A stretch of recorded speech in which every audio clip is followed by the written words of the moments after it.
ressembler à son Créateur.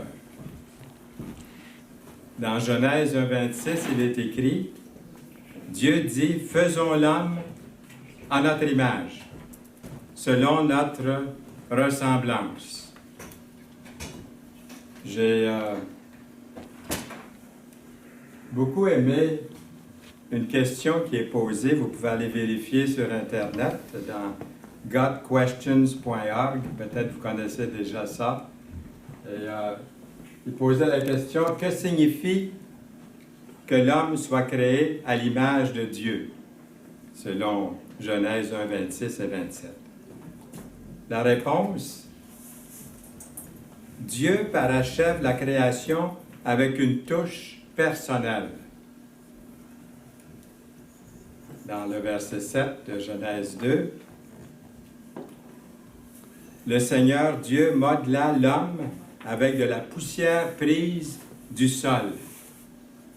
Il insuffla dans ses narines l'haleine de vie, et l'homme devint un être vivant.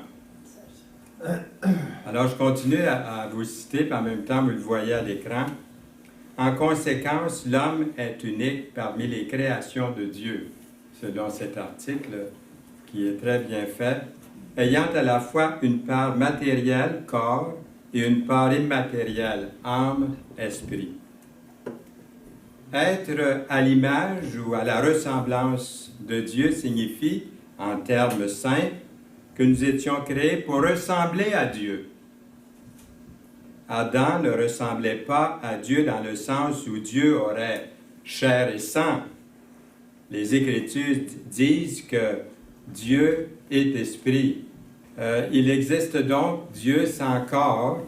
Toutefois, le corps d'Adam reflète la vie de Dieu, dans la mesure où il fut créé en parfaite santé et non assujetti à la mort. L'image de Dieu fait référence à la part immatérielle de l'homme. Elle met l'être humain à part du règne animal, le rend digne de la domination que Dieu voulait selon Genèse 1, 28. Ce verset, Dieu les bénit et Dieu leur dit, soyez féconds, multipliez, remplissez la terre et assujettissez-la et dominez sur les poissons de la mer, sur les oiseaux du ciel et sur tous les animaux et sur tout animal qui se meut sur la terre.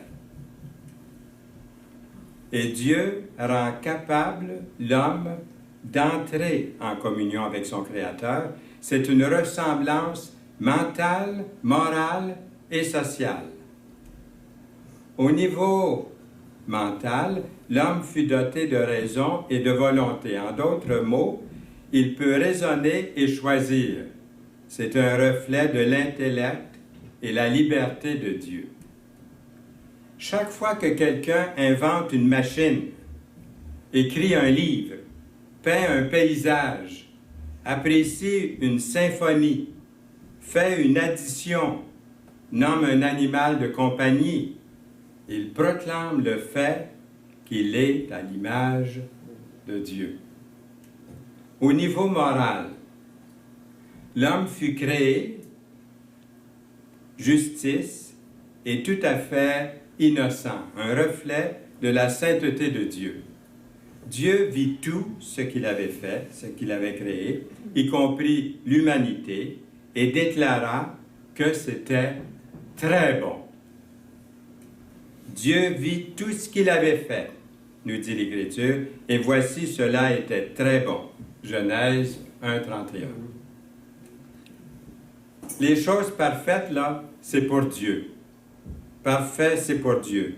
Très bon, c'est pour nous, c'est pour l'homme et la femme. Très bon.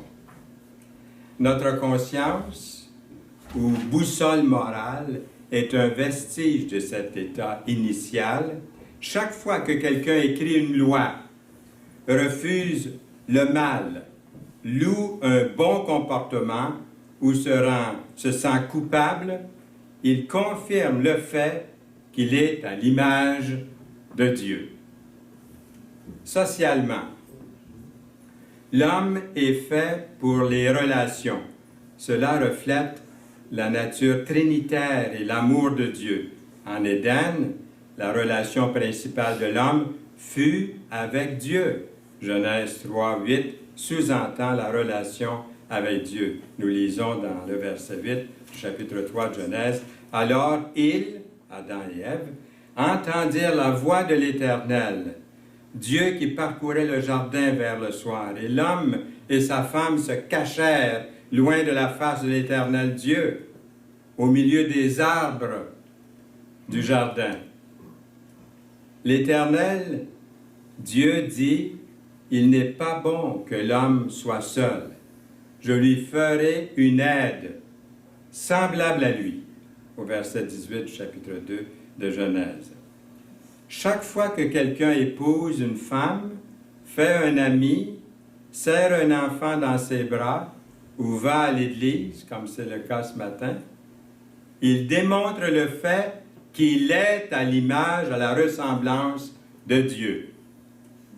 Être à l'image de Dieu signifie qu'Adam avait le libre arbitre. Malgré le fait qu'il fut créé avec une nature juste, d'Adam fit le choix mauvais de se rebeller contre son Créateur. Ce faisant, Adam salit l'image de Dieu en lui et transmit cette ressemblance brisée à tous les enfants, y compris moi, y compris nous. C'est pourquoi, comme par un seul homme, le péché est entré dans le monde, et par le péché la mort, et qu'ainsi la mort s'est étendue sur tous les hommes, parce que tous ont péché. Romains 5, 12.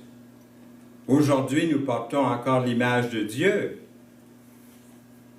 mais la cicatrice du péché, au niveau mental, moral, social et physique, nous en portons les conséquences. La bonne nouvelle dans tout ça, c'est que Dieu rachète un individu, il commence à restaurer l'image originale de Dieu en lui, créant l'homme nouveau créé selon Dieu dans la justice et la sainteté qui viennent de la vérité. Éphésiens 4, 24, revêtir l'homme nouveau, créé selon Dieu dans une justice et une sainteté que produit la vérité. Autre verset, Colossiens 3, 10, ayant revêtu l'homme nouveau qui se renouvelle dans la connaissance selon l'image de celui qui l'a créé. Alors, c'était la citation assez longue, là, mais très intéressante, je crois, selon moi, de godquestions.org français, vous pouvez le vérifier, le relire si vous le désirez. Maintenant, la Bible, on revient à ce verset du début, la Bible dit que Dieu nous a créés à sa ressemblance. Mais à voir le monde, le mal, la guerre, le fer, le sang, aujourd'hui, où est cette ressemblance-là?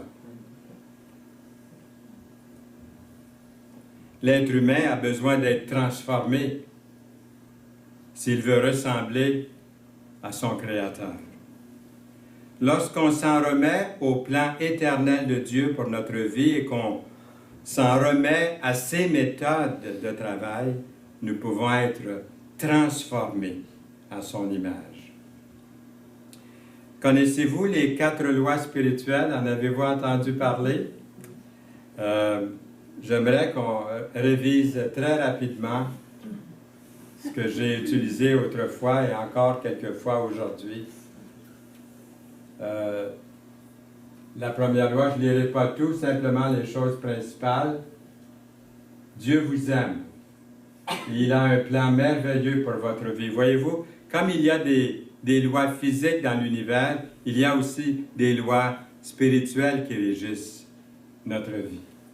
Alors, la première de ces lois, c'était Dieu vous aime et a un plan merveilleux pour votre vie.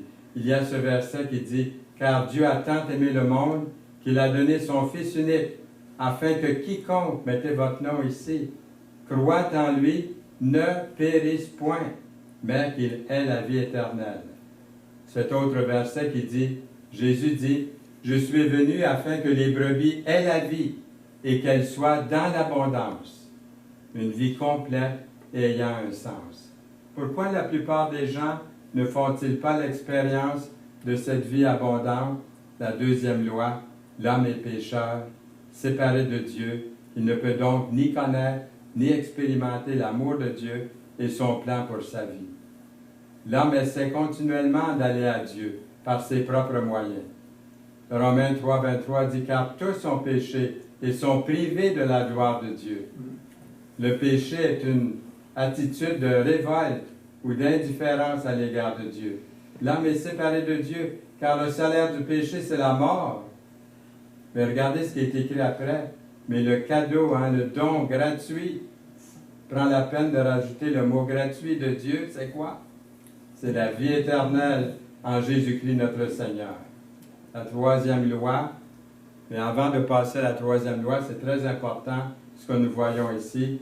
Que doit-il se passer en vous personnellement avant que la communion avec Dieu soit rétablie, soit établie en vous? Il doit y avoir un changement d'attitude de votre part. Reconnaître votre état devant Dieu, un Dieu saint. Vous êtes mort par vos offenses et par vos péchés. C'est de reconnaître ça, selon Éphésiens 2, 1. Vouloir sincèrement vous détourner de vos péchés. La tristesse, selon Dieu, produit une repentance à salut. Troisièmement, désirez personnellement vous tourner vers Dieu. Désirez-vous vous tourner vers Dieu? La repentance envers Dieu et la foi en notre Seigneur Jésus-Christ, nous dit sa parole, Actes 20 et 21. Troisième loi nous donne la seule réponse à ce dilemme. Jésus-Christ est la seule rançon prévue par Dieu pour le péché de l'homme. Par lui, vous pouvez connaître l'amour et le plan de Dieu pour votre vie. C'est Dieu qui descend vers vous, qui vous sauve, qui vous donne un cadeau, la vie éternelle après cette repentance, après vous être reconnu pécheur. Le Seigneur vous délivre. Vous le reconnaissez comme Sauveur et Seigneur. Dieu prouve son amour envers nous, en ce que lorsque nous étions encore des pécheurs, Christ est mort pour nous. Jésus lui dit, « Je suis le chemin, la vérité et la vie. Nul ne vient au Père que par moi. » Dans 2 Corinthiens 5, 21, celui, c'est-à-dire Jésus-Christ, qui n'a point connu le péché, Dieu l'a fait devenir péché pour nous, afin que nous devenions en lui justice de Dieu. Il ne suffit pas de connaître ces trois lois, ni même d'y croire. La quatrième, très importante, nous devons recevoir Jésus-Christ comme Sauveur et Seigneur par une invitation personnelle. L'avez-vous fait? L'avez-vous fait? Oui. Plusieurs l'ont fait ici. Peut-être que, moi je ne connais pas le cœur de tout le monde ici.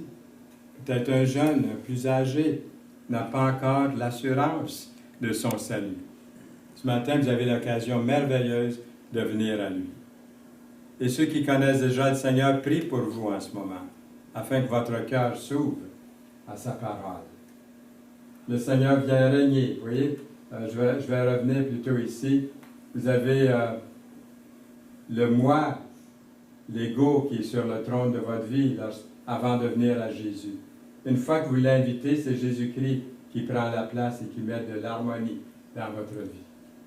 À tous ceux qui l'ont reçu, nous dit la Bible, à ceux qui croient en son nom, il a donné le pouvoir de devenir enfants de Dieu. Jésus dit, voici, je me tiens à la porte et je frappe. Si quelqu'un entend ma voix et ouvre la porte, j'entrerai chez lui. Entendez-vous la voix de Dieu pour vous ce matin? Il frappe à la porte de votre cœur. Ouvrez-lui, laissez-le entrer, afin que vous puissiez avoir la vie en lui. Un des principes de Dieu pour nous transformer est de créer en vous des besoins. Sans la création de ces besoins en nous, on n'irait pas loin dans notre marche chrétienne. Dieu permet qu'il y ait des besoins constants qui se créent en vous, afin que vous vous tourniez vers lui, vers le Seigneur. À un moment donné dans votre vie, Dieu, le Saint-Esprit, vous sensibilise sur vos inaptitudes à vous sauver vous-même. C'est impossible de se sauver nous-mêmes. Et puis, ça peut arriver par l'épreuve que vous subissez, par une maladie ou même des fois dans un accident. Si toute votre vie vous avez ignoré Dieu ou vous étiez indifférent ou vous n'avez pas cru, dans des moments difficiles de votre vie, une épreuve, vous passez par quelque chose de terrible, vous allez voir comment il ne faut pas attendre à ce moment-là, mais souvent dans des moments comme ça, quelqu'un même qui est athée, qui est sous une avalanche, fait du ski, tout va bien, tout à coup une avalanche, puis il est pris en dessous de plusieurs centimètres de neige. Même s'ils ne croient pas en Dieu, j'ai entendu souvent des témoignages, ils se sont mis à crier à Dieu quand la mort est proche. Donc Dieu est là, le Créateur est là, et il veut prendre place en nous par Jésus-Christ. Paul, l'apôtre, avouait avoir tellement besoin de Jésus-Christ dans sa vie. L'apôtre Paul écrit « Si je vis, ce n'est plus moi qui vis, c'est Christ qui vit en moi » dans Galates 2, 20. Il est important de saisir ce principe-là. Quelqu'un un jour a dit « L'âme n'imprègne, c'est-à-dire jamais, la vérité en puissance vivante que lorsqu'elle l'exige de tout son cœur. » Nos besoins personnels devraient nous inciter à puiser par la foi en Jésus. Il y a ceux qui vont étudier au loin. J'en ai rencontré de ces personnes, et peut-être vous aussi, des gens qui sont allés même jusqu'aux Indes pour pouvoir rencontrer des grands Manitou, pour essayer de trouver un chemin à la vie, une paix, une tranquillité dans l'âme, une sorte de sérénité qu'ils n'ont pas trouvé même en allant jusque-là. Ils sont revenus bien souvent déçus. Je me rappelle un jour quand on m'a appelé, on a dit « Est-ce que tu pourrais venir visiter une personne qui porte le même nom de famille que toi, puis c'était pas parent, et puis elle vient de faire un voyage en Inde, et puis elle voudrait parler avec quelqu'un des choses spirituelles. » Elle n'avait pas trouvé ce qu'elle voulait, même en allant au loin. Il y a ceux qui vont étudier un peu partout pour essayer de trouver une voie. Monsieur Darby, John Darby, a écrit, il y a quelques-uns qui ont une Bible Darby ici ce matin. Il a traduit la Bible en allemand, en français, en anglais. Il a écrit aussi des choses. Il a écrit « L'intelligence et la philosophie n'ont jamais trouvé Dieu. Dieu se fait connaître à nous au travers de nos besoins. C'est par nécessité que nous le trouvons. » Avez-vous besoin de Dieu dans votre vie? Pour moi, frère, lorsque je suis allé chez vous, ce n'est pas avec une supériorité de langage ou de sagesse que je suis allé vous annoncer le témoignage de Dieu, car je n'ai pas eu la pensée de savoir parmi vous autre chose que Jésus-Christ, et Jésus-Christ crucifié. 1 Corinthiens 2, 1 et 2. Moi-même, j'étais auprès de vous dans un état de faiblesse, de crainte et de grand tremblement. Et ma parole et ma prédication ne reposaient pas sur les discours persuasifs de la sagesse, mais sur une démonstration d'esprit et de puissance. 1 Corinthiens 2, 3 et 4. Afin que votre foi soit fondée non sur la sagesse des hommes, mais sur la puissance de Dieu. 1 Corinthiens 2, 5. Et nous en parlons non avec des discours qu'enseigne la sagesse humaine, mais avec ceux qu'enseigne l'Esprit, employant un langage spirituel pour les choses spirituelles. Mais regardez ce verset. Mais l'homme naturel, ou animal, comme d'autres traductions traduisent, n'accepte, ne reçoit pas les choses de l'Esprit de Dieu, car elles sont une folie pour lui. Est-ce que vous avez rencontré ça autour des gens qui trouvent que c'est une folie, hein, aujourd'hui plus que jamais? Et il ne peut les connaître parce que c'est spirituellement qu'on en juge. Et si vous êtes sensibilisé ce matin à la parole de Dieu, votre cœur est ouvert à entendre sa parole. Vous êtes là parce que Dieu vous a conduit jusqu'ici. À la lumière de ces textes qu'on vient de regarder, on voit bien, n'est-ce pas, que nos besoins sont incalculables, spirituellement parlant. Nous sommes pécheurs, perdus, égarés, sans lui. Sans cette faim spirituelle que nous avons, qui se crée en nous, nous n'irions pas à Dieu pour être nourris spirituellement, à Jésus qui est le pain de vie, qui est le chemin, la vérité et la vie, la porte des brebis. Nous lisons dans Matthieu 5, 6, « Heureux ceux qui ont faim, dit Jésus, et soif de la justice, car ils seront rassasiés. » Avant de se convertir, il est important de réaliser que nous sommes perdus, que nous sommes loin de Dieu. Le Saint-Esprit, il, convaincra le monde en ce qui concerne le péché, la justice et le jugement, selon Jean 16, 8. C'est de devenir conscient de notre besoin, conscient de notre faim spirituelle.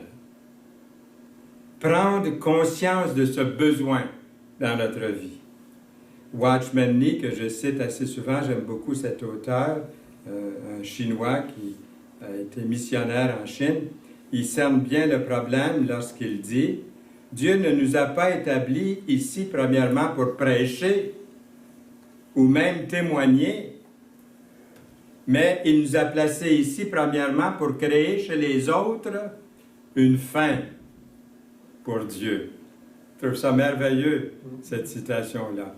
Partout où vous êtes, chers frères et sœurs, vous créez une faim pour Dieu. J'espère que c'est ce qui m'arrive aussi lorsque je suis un peu partout dans la semaine, on vague à nos occupations. Il continue en disant, « On ne peut injecter de force un appétit spirituel chez les autres. On ne peut pas obliger les autres à avoir faim.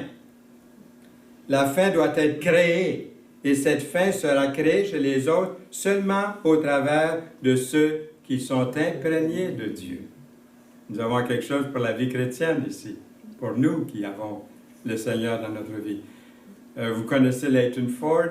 Leighton Ford, c'est le beau-frère de Billy Graham. Il est venu au Québec quelquefois faire des campagnes d'évangélisation. J'ai eu le privilège de le traduire quelquefois. Bien, Leighton Ford, le voici, lui, il a dit, et je l'ai traduit à un moment donné, ce qu'il disait. Il disait, un chrétien, c'est comme un pauvre mendiant qui a trouvé un endroit où il peut se nourrir. Il va trouver les autres mendiants pour leur dire où trouver de la nourriture. Alors, c'est ce qu'on fait. On est prêt, on est disponible. Nous lisons dans Osée 6, verset 1, « Venez, retournons à l'Éternel, car il a déchiré, mais il nous guérira. Il a frappé, mais il bandera nos plaies. » Nous avons l'exemple de l'apôtre Pierre. Et je ne vais pas raconter toute l'histoire, vous la connaissez aussi bien que moi. L'apôtre Pierre qui a renié le Seigneur, puis a pleuré amèrement, et qui l'a regretté. Il a pleuré. Le Seigneur lui confie ensuite, un peu plus tard, vous l'avez vu, le Seigneur lui confie de prendre soin de ses agneaux, des nouveaux convertis, des bébés dans la foi, les agneaux. Il donne ça comme mandat à l'apôtre Pierre, de prendre soin aussi de ses brebis, ceux qui sont plus âgés dans le Seigneur, plus matures, qui ont un peu de vécu. Mais avez-vous remarqué que Jésus donne ce mandat-là à Pierre, non pas après que Pierre l'eut confessé comme le Messie, mais après que Pierre eût été brisé et repentant de son reniement. Tôt ou tard, le Saint-Esprit va vous sensibiliser sur vos vrais besoins, celui du désir de séparation d'avec le mal, de sanctification, de la différence entre ce qui est du moi et ce qui est de Dieu. Jésus vous dit, venez à moi, vous tous qui êtes fatigués et chargés, et je vous donnerai du repos. Matthieu 11, 28.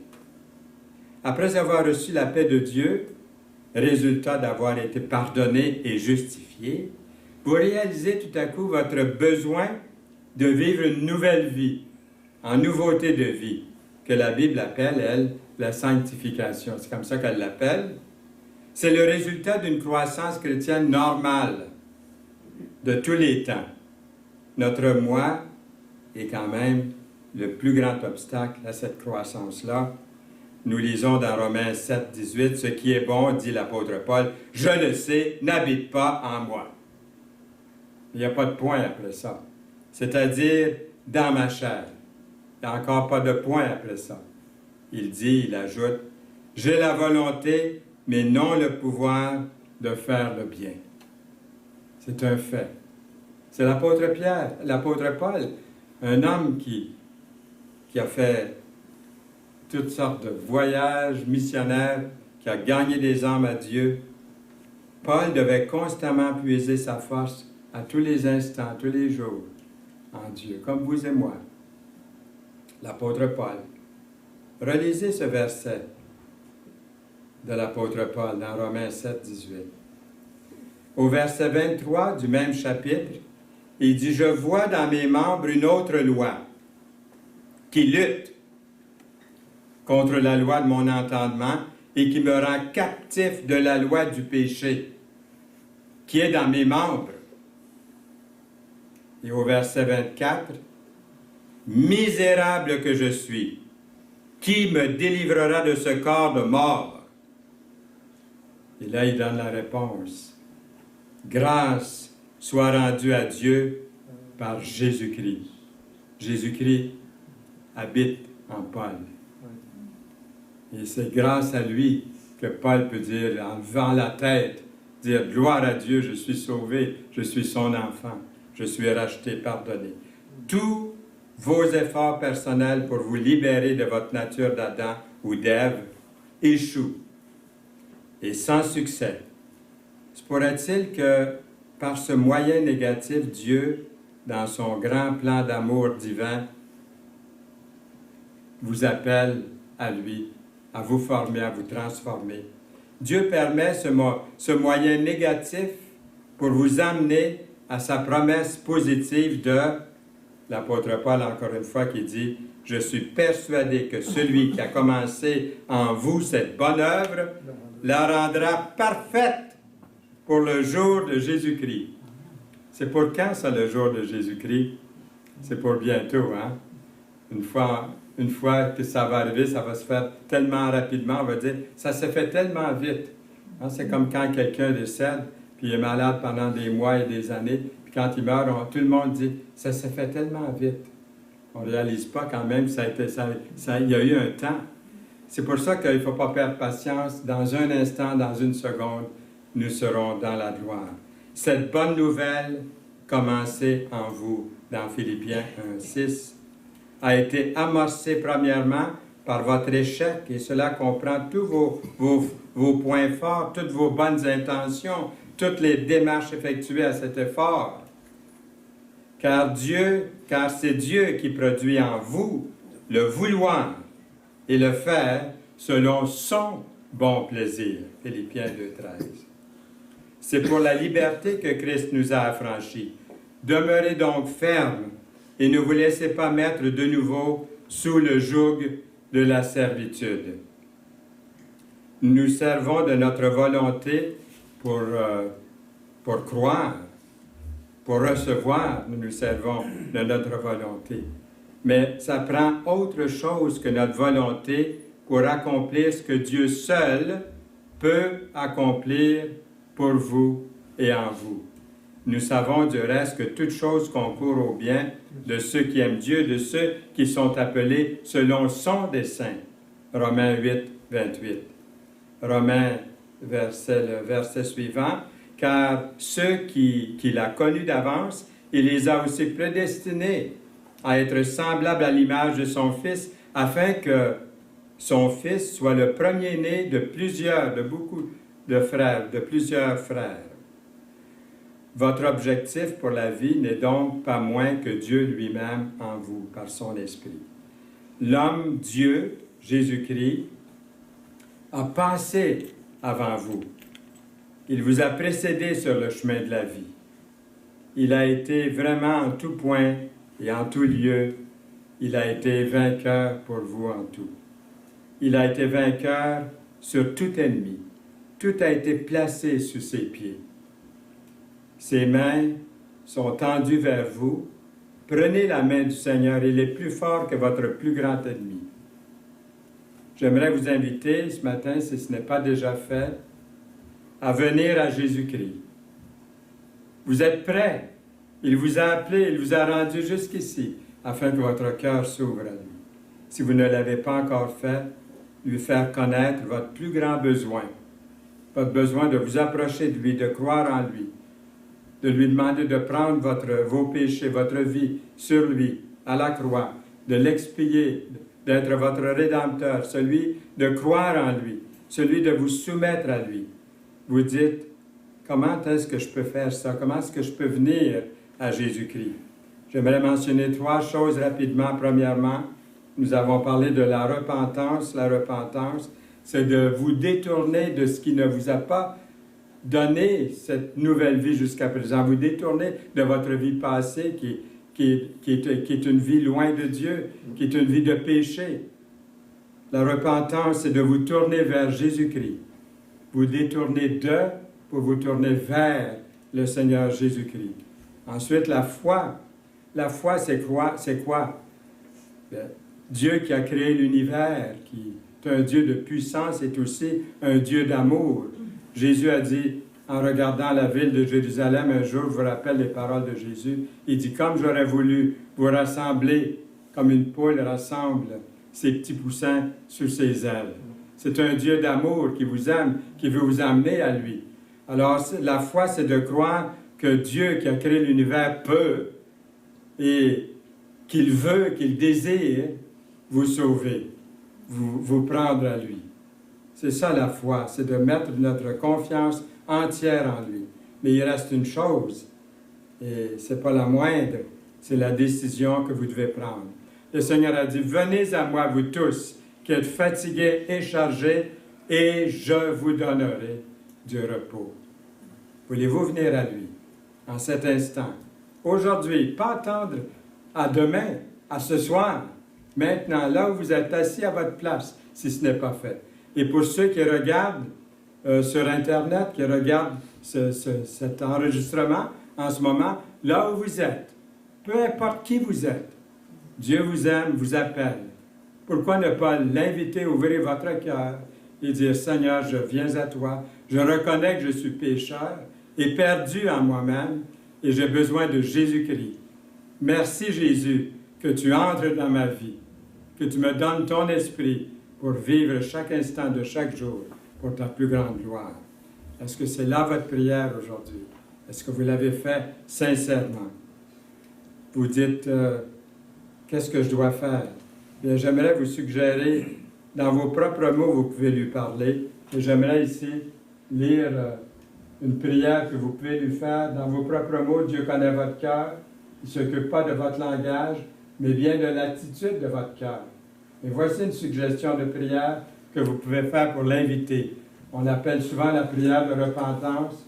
Vous lui dites sincèrement et sérieusement, « Seigneur Jésus, pardonne mes péchés. J'ouvre la porte de ma vie et te reçois comme mon sauveur et maître. Prends le contrôle et la direction de ma vie. Fais de moi celui que tu veux que je sois.